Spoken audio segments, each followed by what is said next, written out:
მე არ მაქვს ანდრეი ერმაკის სახელი, მე სხვა სახელი არ მაქვს.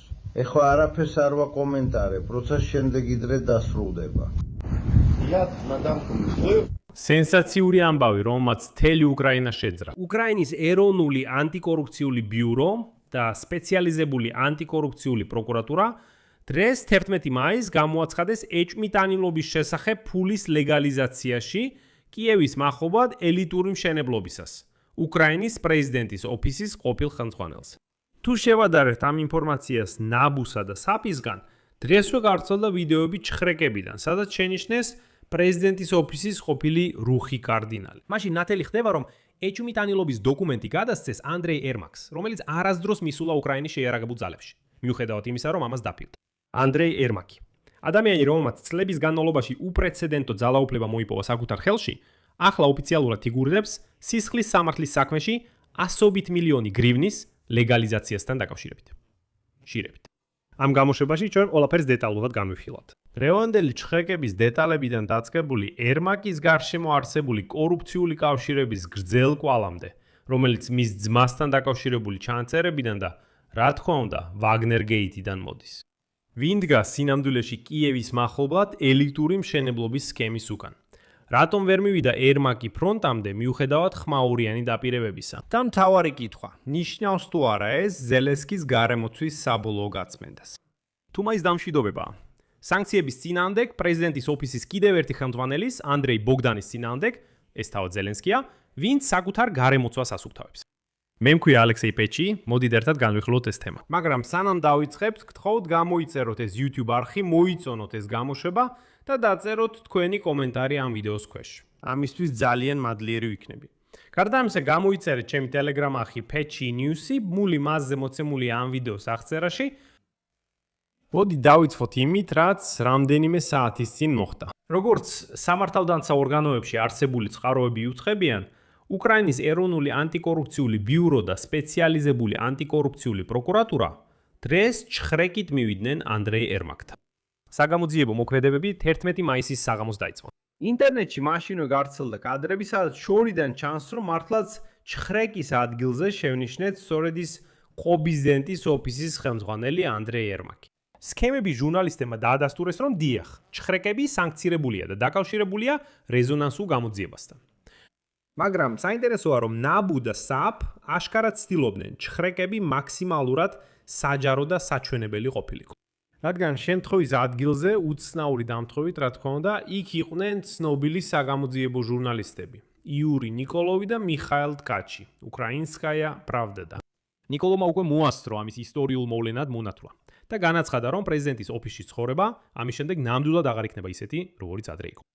მოგვიანებით უკვე ნაბუმ და საპმა ოფიციალურად განაცხადეს ორგანიზებული ჯგუფის მხილებაზე, რომელიც ეჭვმიტანილია დანაშაულებრივი გზით მიღებული ქონების ლეგალიზაციაში საერთო ჯამში 460 მილიონი გრივნის ოდენობით.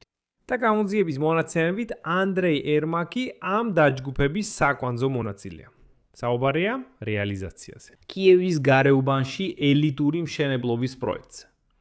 და იცით, არაფერს ვანიშნებ. მაგრამ სულ ცოტა ხნის წინ ყველამ ვიხილეთ მინდიჩის მორიგი ჩანაწერები, საიდანაც გავიგეთ, რომ კიევის გარეუბანში შენდება უცნაური ელიტური სახლები ვიღაც უცნობებისთვის, ანდრეისა და ვოვასთვის.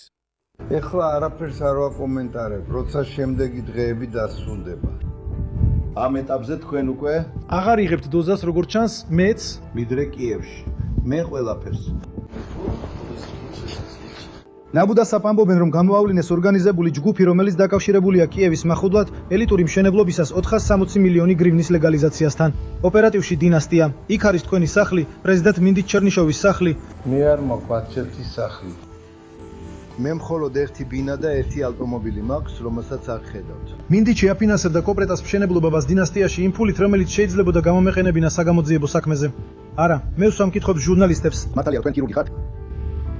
გამოძიების აქტებზე. ხო, უკვე ბევრი სხვადასხვა ეფემერია ხსმენიათ. ჩვენ გვინდა თქვენგან მოვისმინოთ, რა სარგებელი მოაქვთ. ჩემი სახელი ანდრეი ერმაკია, სხვა სახელი არ მაქვს. და ანდრეი ერმაკმა ეჭვის შესახებ ცნობა მიიღო.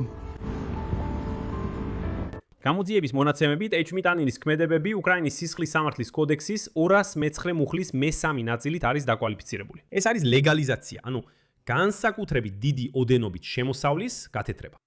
ამ მუხლის სანქცია ითვალისწინებს თავისუფლების აღკვეთას 12 წლამდე ვადით და ქონების კონფისკაციას. გრძელდება გადაუდებელი საგამოძიებო მოქმედებები, ხოლო თავად ანდრეი ერმაკი ავტომობილში ნახეს პროცესუალური მოქმედებების ჩატარების დროს.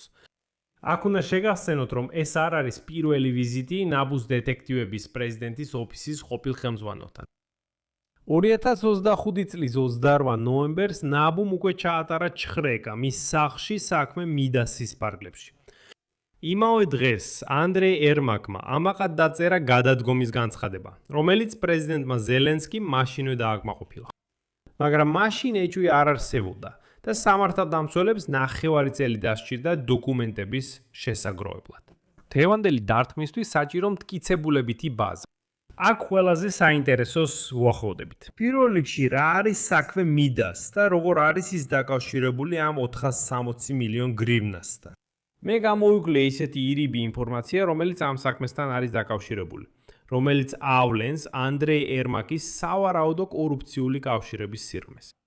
ნაბუს მონაცემებით, ამ სქემის ერთ-ერთი სავარაუდო ორგანიზატორია. ფინანსური სახსრების მითვისებასა და გათეთრებაში უკვე ჩვენთვის ცნობილი ტიმურ მინდიჩი მონაწილეობს. ეს არის სტუდია კვარტალ 95-ის თანამფლობელი და ადამიანი, რომელსაც როგორც ანდრეი ერმაკის, ასევე უკრაინის პრეზიდენტ ვლადიმირ ზელენსკის ახლო მეგობრად მოიხსენიებენ.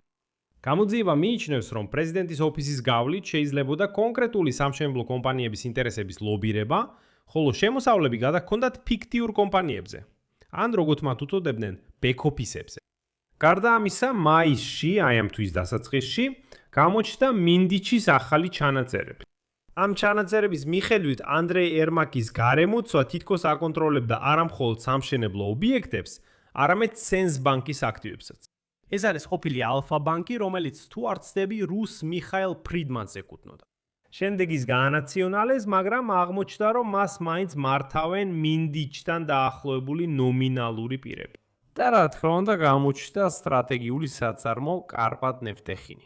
ოპერაცია მიდასის გამოძიებაში ნათქვამია, რომ ფიგურანტები ცდილობდნენ პრეზიდენტის ოფისის მეშვეობით საკუთარი ჯავშანჟილეტების უკრაინის შეიარაღებული ძალებისთვის მიწოდების ლობირებას აბსოლუტურად გადამეტებულ ფასებში. და პლუს თქვენ იცით ისტორია კომპანია Firepoint-თან დაკავშირებით. თუმცა დღევანდელი ეჭვის შესახებ შეტყობინება მხოლოდ აისბერგის წვერია. ანდრეი ერმაკი მთლიანობაში თანამდებობაზე ყოფნისას მუდმივად სკანდალებს აწყდებოდა, რასაც ზელენსკი ხშირად უგულებელ ყოფდა. მოდი აქ რაღაცები გავიხსენოთ. პირველი, ჩანაწერები არა მინდიჩის, არამედ დენის ერმაკის, რომლებიც 2020 წლის მარტში გამოჩნდა. ეს იყო პირველი სიგნალი. მაშინ ზელენსკის გუნდის დეპუტატმა, პარტია ხალხის მსახურის წევრმა, გეო ლეროსმა გაასაჯაროა ვიდეო, სადაც ანდრეი ერმაკის ძმა დენისი სახელმწიფო თანამდებობების გაყიდვას განიხილავდა. მაშინ საქმე ჩაახშეს. გადაკვალიფიცირეს თაღლითობად და ფაქტობრივად ყველაფერი ჩააგდეს. ხოლო გეო ლეროსის სისტემის მტრად, ანუ პრეზიდენტის ოფისის მტრად გამოაცხადეს. მაგრამ სწორედ მაშინ უკრაინამ პირველად მოისმინა გავლენით ვაჭრობის შესახებ პრეზიდენტის ოფისში. მეორე, ვაგნერ გეიტი. ვერასდროს დაგავიწყდება ოპერაციის ჩაშლა, რომელიც მიზნად ისახავდა რუსი დაქირავებული ვაგნერის მებრძოლების დაკავებას. საზღვარების ყოფილი ხელმძღვანელი ვასილი ბურბა პირდაპირ მიუთითებს. სწორედ ანდრეი ერმაკმა გასცა ბრძანება ოპერაციის გადადებაზე, რამაც მისი ჩაშლა გამოიწვია. ბელინკეტის გამოდიებამ დაადასტურა, რომ ოპერაციის გადადების ინიციატივა პრეზიდენტის ოფისიდან მოდიოდა. კითხვა, ხომ არ იყო ეს რუსეთის ფედერაციის სასარგებლოდ ჩადენილი სახელმწიფო ღალატი? დღემდე პასუხგაუცემელია. ეს საქმეც მიჩნდა და ყველამ უბრალოდ დაივიწყო. მესამე, რუსული ბიზნესი და რაგიმოვი. თუნდაც უკვე უფლებამოსილების პერიოდში. მასშტაბური ომის დროს პროექტ სქემების გამომძიებლები ახსენებდნენ ერმაკის კავშირებს რახამიმ ემანუილოვთან. ეს არის რუსი ბიზნესმენი, რომელიც დაკავშირებული იყო ილგამ რაგიმოვთან, თავად ვლადიმერ პუტინის თანაკურსელთან. და მაშინ ერმაკი ამარხლებდა თავს, რომ ეს მხოლოდ, ციტატა, იურიდიული დახმარება იყო მამის ძველი ნაცნობისთვის. მაგრამ ერთობლივი კომპანიები, მაგალითად Interprom Finance Ukraina, რეესტრებში წლების განმავლობაში არსებობდა. მეოთხე, ეს არის უკრაინის შეიარაღებული ძალებითა და ფრონტის თემით მანიპულირება. პრეზიდენტის ოფისის ხელმძღვანელის პოსტიდან გადადგომის შემდეგ 2025 წლის ნოემბერში ერმაკმა ხმამაღლა და პათოსით განაცხადა, რომ მე ფრონტზე მივდივარ. მაშინ ერმაკი აცხადებდა, რომ იგი დაამცირეს, მიატოვეს. ამტკიცებდა, რომ სურდა თავისი ღირსება დაეცვა იარაღით ხელში უკრაინის შეიარაღებული ძალების რიგებში. მაგრამ უკვე 2026 წლის იანვარში დეპუტატმა იაროსლავ ჟელეზნიაკმა გაასაჯაროვა უკრაინის თავდაცვის სამინისტროს პასუხი. ერმაკს არც ერთ სამხედრო საკომისროში არ მიუმართავს, არ გამობილიზებულა და რა თქმა უნდა, ფრონტზე არავის უნახავს. მაგრამ შემდეგ ანდრეი ერმაკმა განაცხადა, რომ ის გახდა უკრაინის შეიარაღებული ძალების მთავარი ადვოკატი. ასე რომ თითქოს თვითონვე დაირქვა ეს ტიტული. მაგრამ ამ ისტორიაში კითხვებია. რატო გაასაჯაროეს ერმაკი სწორედ ახლა? პირველ რიგში შესაძლოა აქ დასავლეთის ზეწოლაა გარეული. ტრამპის ადმინისტრაცია, რომელიც მაინც ცდილობს ჩვენზე მოახვიოს ეგრეთ წოდებული სამშვიდობო გეგმა, არაერთხელ მიანიშნა, რომ არ ითანამშრომლებს ზელენსკის გარემოცვაში ტოქსიკურ ფიგურებთან. შესაძლოა ერმაკი უბრალოდ დიპლომატიისთვის ხელის შემშლელი გახდა, რადგან ვიცით, რომ ახლა ამ დიპლომატიას სრულად რუსტემ უმეროვი ხელმძღვანელობს. სხვათა შორის ამ ისტორიის კიდევ ერთი ფიგურანტი. მეორეც, როგორც მე მგონია, ნაბუმ და საპმა ბოლოს რეალური დამოუკიდებლობა იგრძნეს მას შემდეგ, რაც პრეზიდენტის ოფისის ვერტიკალში პოლიტიკური დასუსტება მოხდა 2025 წელს. და მინდა მჯეროდეს, რომ დღევანდელი ჩხრეკები და ეჭვები ყველასთვის სიგნალია, რომ ხელშეუხებელი აღარავინ დარჩა. თუ ანდრეი ერმაკის ბრალეულობა 460 მილიონი გრიმის გათეთრებაში ანტიკორუფციულ სასამართლოში დამტკიცდება, ეს იქნება ყველაზე მნიშვნელოვანი და ხმაურიანი დაცემა თანამედროვე უკრაინის ისტორიაში. ეს ნიშნავს, რომ ეგრეთ წოდებული ტელეფონის სამართლის დიქტატურა საბოლოოდ კვდება საზოგადოების ზეწოლის ქვეშ. მაგრამ აქ არის კითხვა. ანდრეი ერმაკი ეს მხოლოდ დასაწყისია, თუ ყველაფერს მას დააბრალებენ. გახსენეთ, რომ ცოტა ადრე ვლადიმერ ზელენსკიმ სანქციები დააწესა თავისი კიდევ ერთი ყოფილი პრეზიდენტის ოფისის ხელმძღვანელის, ანდრეი ბოგდანის წინააღმდეგ. და არც კი აუხსნია, რისთვის იყო ეს სანქციები. სანქციები არსებითად შეგახსენეთ არის არასასამართლო დასჯის ინსტრუმენტი, რომელიც უნდა ემუშავა როგორც სასჯელი რუსებისთვის, იმიტომ რომ ჩვენ ვერ ვასამართლებთ მათ, მაგრამ სანქციები დარტყმა შეგვიძლია. Plus ეს იყო ინსტრუმენტები სანქციური პოლიტიკის ჩვენი დასავლელი პარტნიორებისთან სინქრონიზაციისთვის. და უკრაინელების წინააღმდეგ მათი დაწესება უბრალოდ ესე საერთოდ არ შეიძლება. მაგრამ საინტერესოა რომ ერთ ანდრეის, ანუ ბოგდანს რომ შეეხო, მასთან ერთად მეორე, ანუ ერმაკიც მოექცა დარტყმის ქვეშ. აქ წერტილებს დავაყენებ. თქვენი აზრი კომენტარებში დაწერეთ ამ გამოშვების ქვეშ.